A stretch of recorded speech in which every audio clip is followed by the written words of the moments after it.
This is our defining moment, our chance to shape history.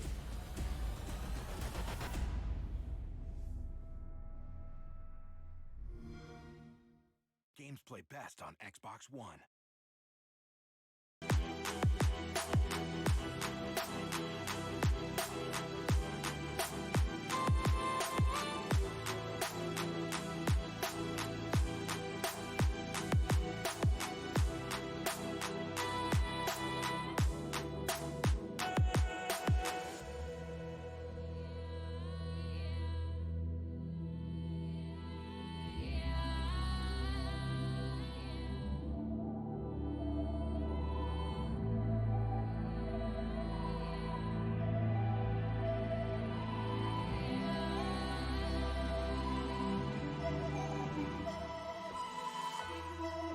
The world has been broke down.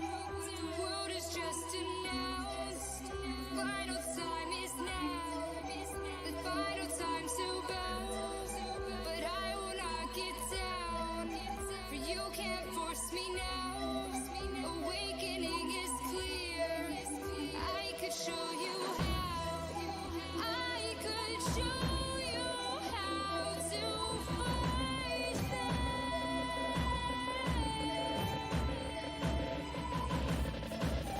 I could show you how to defeat them now.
I thought we had it all. This is our story. It's written on the wall of what you did, what I did, more than a lesson.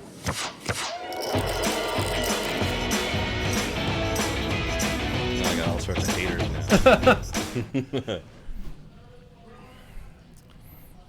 What is up, everyone? Justin Kuraitis here with the one, the only, the crusher, Mike Postle. We have a very special game for you tonight. Some new faces, a couple of guys that have traveled in from Colorado. We have the one and only Bart Hansen in the game. Mike is also going to be playing in the game, as well as someone we always want to try and get on the stream. You know him as Lucky Nat. Tonight's game should be a smash up, but we are going to spend a little bit of time right here for all of you joining us early, reviewing some of the hands that Mike was involved in from the insane Harlan and Victims game, or I guess we should call it Postle and Victims now, because Mike Postle victimized this entire table for like an entire night, and these guys are still having nightmares from this. So we wanted to give an opportunity for those of you that were so awesome to be here early and spend a half hour with us to ask Mike some questions. We're going to review some hands and just talk about Mike's thought process. I mean, who wouldn't want to know the thought process of a poker player that is running like a freaking god? They nicknamed you in previous streams, Mike Jesus Postle, God. It's just like, I think it's the other way. I think you might have sold your soul to the devil. I am running like Zeus right now, yes. Zeus, yes. Yeah. Not Running Jesus, extremely well. just Zeus. Yeah. Like Awesome. any of the Greek gods. Well, we have 6 hands to get through here, so let's start with with those, and we are going to start with the first hand that is titled here as the 49er buyout. and see if I can figure out how to work this thing. Here we go. All right, so first of all, you have a certain love and affection for the hand 4-9.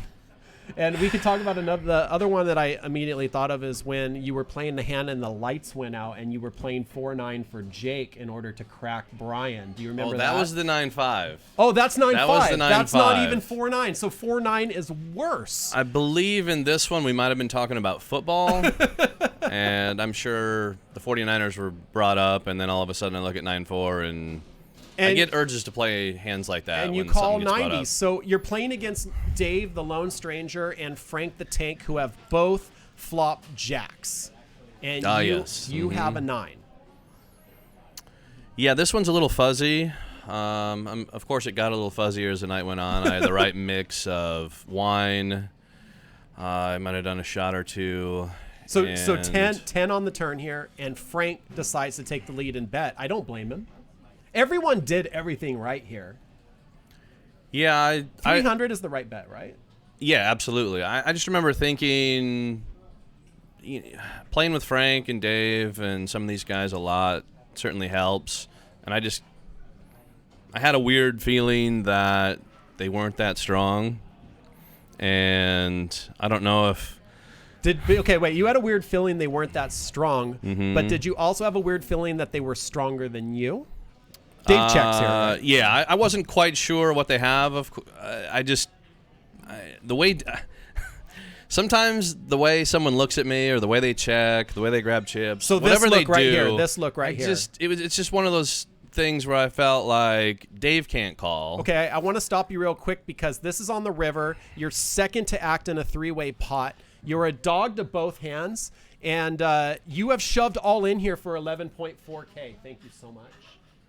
This is a special delivery for Mr. Postle. Oh. Right. You have shoved all in effectively for 11.4K. Yes. But it's not really 11.4K because both of your opponents are sitting on about 3K. Frank looks pained here.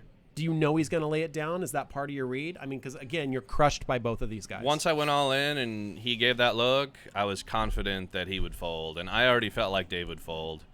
Dave would fold, but not Frank. Yeah.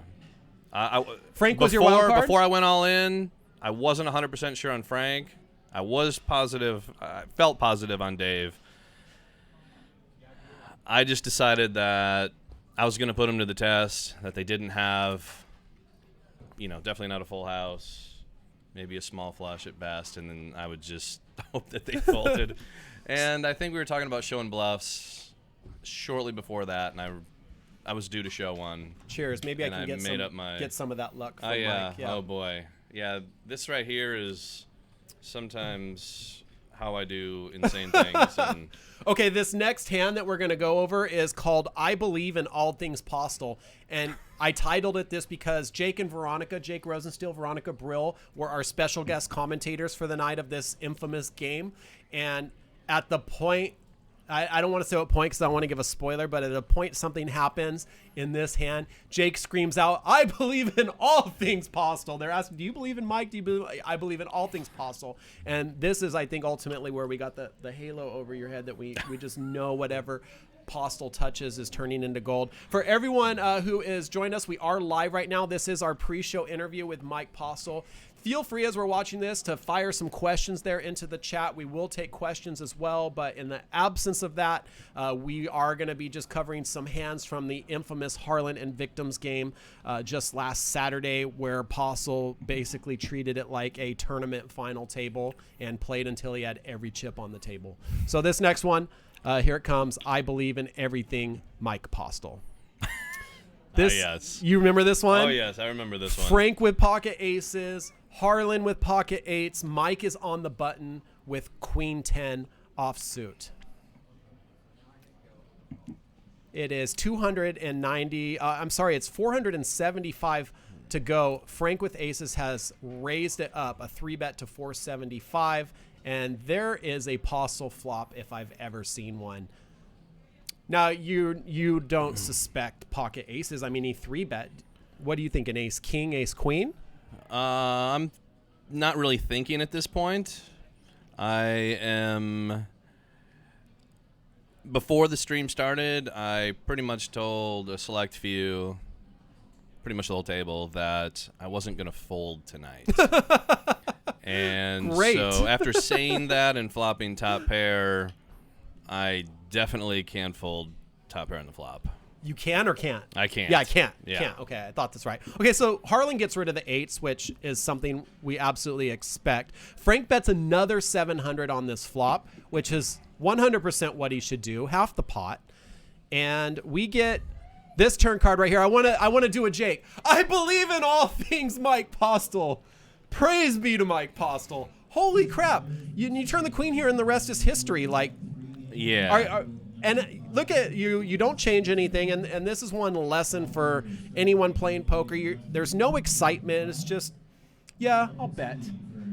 Yeah, I decided to put a little feeler bet in here. It's one of those where he might even call me with ace king there, and if he does have an overpair, he's 100% calling. And to avoid after I hit the turn, to avoid a check and just a simple check call on the river, I decided to. Yeah, and it looks like he instantly Yeah. calls. He's not waiting to call you And, there. Yeah, Frank and I talked about this hand for a while afterwards. He said that he was lucky that the 4 hit the river because he said he did not put me on a queen at all, but the 4 was a distinct Oh, possibility. it was the 4 that he The gave you 4 credit for. scared him. If the 4 doesn't hit, he said he might have even raised, and I could have gotten away with a much larger bet on the river. Yeah. And I do believe that. I mean, on this table, you probably have the most history playing with Frank than anyone else. 100%. And I Yeah. mean, we've seen some amazing matchups. I feel very fortunate to have you guys as regular players on the live stream because we've seen some amazing matchups between you and Frank. We got Second Flight here in the chat room, and he chimes in, pocket aces cracked, nothing new. Yeah. But the thing is, when you have aces, they win. When other people have them, you crack them. Yeah, I think I've ran worse with aces. That's like the one hand that I have lost a number of times recently on the stream. Oh, okay. So when we see you with aces, that might be the hand you lose. But 8-5, 9-4, 9-5, those are all pure Yeah, those have been golden. hostile gold. And yeah, I think the hand that I've lost the most with has been aces, and I've played them pretty cautiously. So crazy. Okay, this next clip is from also, all these clips are from the Harlan and Victims game. This is called I Don't Even Fold Laundry. Let's see why. So this hand, you have ace queen. You actually have a legitimate hand. We start here on the turn. Frank the Tank has also flopped a better ace and stuck as, what's that last word? It's a bunch of symbols. Stuck is F and then some symbols. He has yeah, I think ace we know what that 5. word I is. guess he was stuck in the game. And he is going to let it go to a $475 bet from Frank. Thinking back real quick, I'm pretty sure this was a bomb pot. Oh, okay. I am. So that's information we didn't have. Yes. But that's a lot of really good hands for a bomb pot. Yes, definitely. But yes, I'm 99% sure that this was a bomb pot. Okay. So you have a $475 bet to you. Dave has called, by the way, I want to point out, with a gut shot straight draw. What a great game this is. Oh, yes. And you decide to call here because you have top pair, second best kicker. Yeah, one of those. And, okay, this is so sick, this hand, because we get a king. Frank has 2 pair. There's no flushes on the board. How is Mike going to win this hand? That's my question. I'm pretty sure I don't win this hand, if memory serves me correct. You know, I believe. I hope you don't win this hand because I just want to be able to show that Mike Postle is not invincible. Oh, yeah. So Yes, Frank bets. I remember this now. Okay. Mm-hmm. I remember talking to Frank in this hand, and the fact that it was a bomb pot is always scary. Right. Okay. Because, I mean, anyone can have anything. I mean, he can have 9-3 here. with it being a bomb pot. Right. Because there's no ranges, effectively 0 ranges when it's a bomb pot. Everyone puts money in, every player sees the flop, and then you play it out. And this was, I believe, around the time I started chatting with Frank. And Now, is having a conversation with the other players, is that a big part of how you get your reads? Absolutely. So, do you remember what was said? A lot of random. Look at this, and you show the ace and fold. I wish I could remember what was said, but whatever Frank did, I just felt like he had some random 2-pair, and I wasn't any good. And he made a bet on the river that I'm probably gonna call almost every time. Again, I drank more wine that night than I ever have in my entire life. Oh, really? And I want to say that was around the time I really started to feel it. Okay, so the reason why I wanted to put this hand in here is just to show, like, it wasn't just that you were getting hit in the face with the deck, but you're also still playing some pretty impressive poker, and you're making a pretty impressive laydown right there. Top pair, queen kicker. There's not really any draws other than queen jack that had connected on that board. The fact that it's a bomb pot, it does make sense why you could get away from it so easily. And I would love to, like, absorb some of your reading. Are you thinking about writing like a book of tells like Caro did, like the new book of tells, Postle's book of tells? I mean, I do put a lot of value in those live tells, and it's pretty extensive. Yeah. A lot of it comes from, I've been playing, full time for 16 years now. This is all you do. And it's all I've done. I've put a lot of studying into not so much the game itself, but I love the psychology aspect of it, reading people, studying human behavior. That's a big part of my game, on top of I've always had really good instincts, and playing for so long, I can literally look at someone and just their demeanor and how they're betting, not just bet sizing, but demeanor as they're betting, as they're checking, whether or not. That's fantastic. Yeah. Over to the chat room. Second flight we already talked to. Favorable flop. Ask, was he really 21K deep in a 5-5 game? Yes, he was. That wasn't the end, by the way. He was even deeper in the end. But let me tell you that the 5-5 game here at Stones is a $200 minimum to $1,000 max when we get it started. These games get inflated because all these guys show up and they do a bunch of bomb pots, and they throw $1,000 in and run it out. And then after the game gets going, they can buy up to the max. But this particular game, you only bought in for $3,500, if I'm not mistaken, and you cashed out like 24. That game I was in for 4,000. Okay, so in for 4,000. And no rebuys, which is rare. That's amazing. Usually I'm rebuying. A lot of times it's like, oh, he's got a lot of chips, but I've probably rebought 2 to 5 times, so I'm not always up as much as it appears. Yeah. Okay, so that reminds me, I have something else I want to talk to you about, something that I've noticed about your play that I think is useful for anyone that is trying to improve their poker skills, something that I've noticed you do. I've never really talked to you about it, but we'll talk about that after we watch this clip titled Mike Postle Wins Everything. And in this hand, the hand in question is Jack 9, and you have raised pre-flop with Jack 9. And what a great game where you can raise pre-flop with Jack 9 to $110 and get called by Ace 4, by King 5, by 7-4. And was this a 3-bet, or was this the first raise? This is the first raise. Let's see. It looks like it was the first raise. Yes, yep. And again, I have to remind everyone, beforehand it was, I'm not folding tonight. Unless, right. This whole game was the I'm not folding anything game. And lots of 3-bets from the button with, I guess, whatever 2 cards I ended up with. The wine was flowing. So it's now there's a flop out there.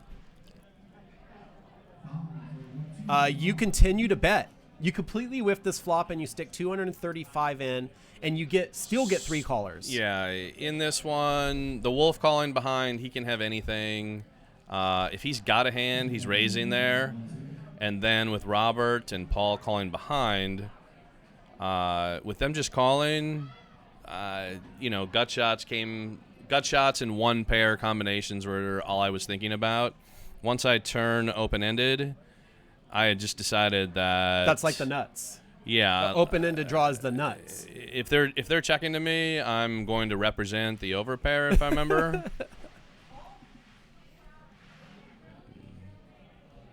Nut. Okay.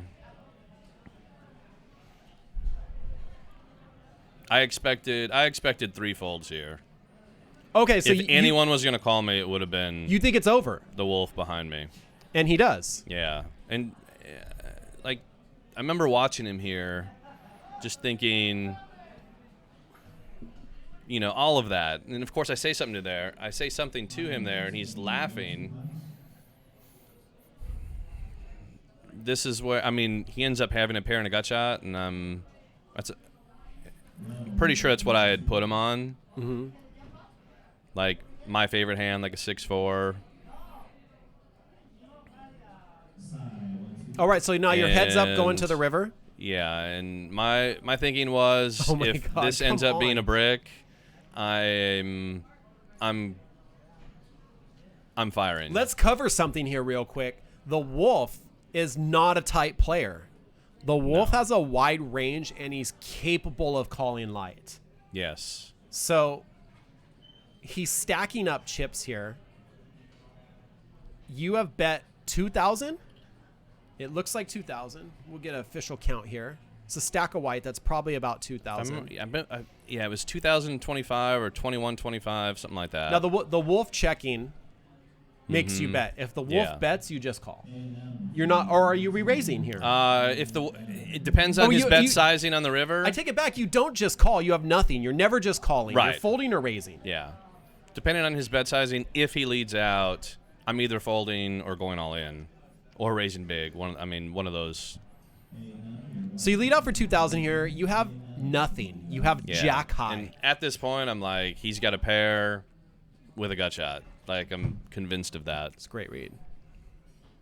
It could even be pair open-ended, but that deuce on the river is exactly what you want to see. Yeah, so, he could have had a 5, of course. So you're utilizing the deuce as a scare card to buy this pot. Yeah, with me firing all 3 streets, I was representing it at minimum an overpair, which is good if he puts me on that. And yeah, that one I remember thinking he might call me light here. And I remember thinking I wish I would have bet, just a little bit more. I think it was close to where he wanted to call, and he mentioned that afterwards. Like, man, that was really close. Right, we've got just a couple more hands to go through before we get to tonight's game. But before we do that, and you want to cut this off, just be like, no, don't give this secret away. And okay, I have noticed, especially in table max games, that you are always buying up to the maximum stack.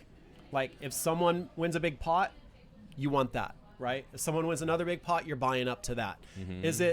Is it because you're trying to maximize on those times that you get all in, that you want to win every chip that person has, right? So you're always making sure that you're even with the big stack. Yes. So you're basically you're never playing in rooms that don't allow a table max buy-in. Right. And a lot of it is dependent on who's in the game. Who's in the game is a big factor. Mm-hmm. I feel like my post flop play is something I like to exploit. Right. With my reading abilities and having a good feeling of where I'm at, I want to be able to get max value in a situation where I get someone who cannot fold in a spot where they can't fold, and I can get everything that they have. Well, I mean, the downside of that is you're putting all that money at risk too, though. Yes. Yep. And sometimes, like when Frank calls you light with a pair of 7s. We all remember that hand. Oh my gosh. All right, we got a couple more to get through. This next one is titled Postle's Revenge. Fun. Let's check it out. Oh boy. Once again, we are reviewing a few of Postle's greatest hits from the Harlan and Victims game.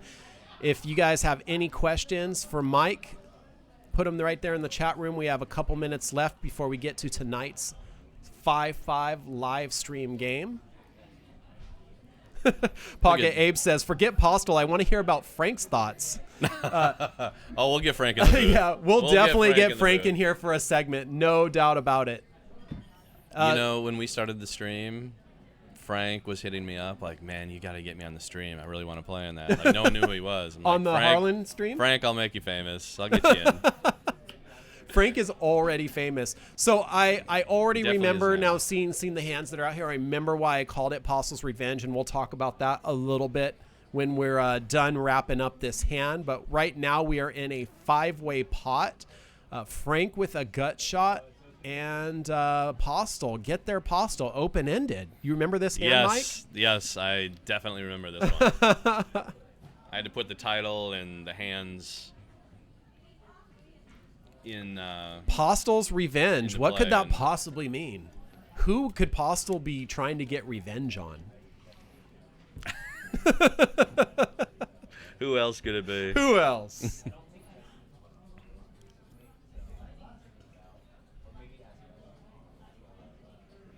All right, so you're open-ended, which, as we covered previously, is just like the nuts to you. So when when you bet out 60, I'm sorry, you didn't even bet out 60. Paul has top pair and bet out 65. You call, and Frank calls. Paul's actually leading the action here, which I completely did not expect. Yeah. Because Paul is not a tight player, but in this game, I haven't ever seen Paul to play as tight as he did. Actually, I mean, I knew nothing about Paul going into this. I just remember thinking. Okay, check this out. Wait, real quick. Oh, yes. This is pretty sick. So this is what we mean by Postle's Revenge. You and Frank the Tank have both flopped or have both rivered straights, and Frank now is gonna bet at you. How happy is Mike Postle right now? 400 and some change out there, it looks like. A $410 bet. Frank has the bottom end of this straight. Paul obviously going to get away from this. Yeah, Paul's got the look like he's got, I got a king here. What do I do? And no kicker, right? Yeah. I mean, a 9 kicker. In the best case scenario, you're up against a better king. But you and Frank have monsters here. You just have a little bit better of a monster. I was hoping Frank had a 7. Oh, yeah. I definitely didn't put him on 5. So you're raising here. Yeah. I'm like, I'm going to get a snap call here if he has a 7. And you do. He snap called, yeah. Oh, look at your face. Yeah. You're like, I cannot believe I did that to you. And I mean, you and Frank love each other. Like, you guys are good pals, Oh, yeah. right? 8 years of playing tens of thousands of hands together. Yeah, if we could put a greatest hits together of, I mean, not just the stream, but the stream, it would be, it's almost unbelievable, yeah. So, Postle's Revenge, because there's a famous clip floating around out there. Oh, yeah, Frank got me. Where Frank got you snap called like a $8,000 all-in bet with like second to bottom pair. This pair of 7s and you had 5s. You're still in pain thinking about it. Yeah. And the thing is, like, he was willing to take the risk that he was going to lose all his chips to you just for the small possibility that he might snap you off with some garbage. Yes, I made a mistake that night, underestimating how much Frank had to drink, and knowing how bad he wanted to beat me. He was just going to take a chance in a big pot and not fold. Pocket Abe's in the chat room says, I would have legit jumped out of my seat for joy when I saw the 2 hit the flop. I think they're talking about a different hand. They're talking about a full house hand. Okay, let's move on to another one. Wattbry says, I played with Postle and he didn't get me. Now you might have to take another shot at Wattbry. All right, guys, we got Wabry's a good dude. We got one more hand to run through, and then we are going to get your host for the evening. Scott Moskowitz and Casey Mills will be walking you through a fun action 5-5 game. We have some great players in the game. Dustin and Scott, who have traveled from Colorado to play tonight. The one and only young man, Bart Hansen. 5-bet Jesus is here, and a rare appearance by the one and only Lucky Nat. So don't go anywhere. We do have our regular stream.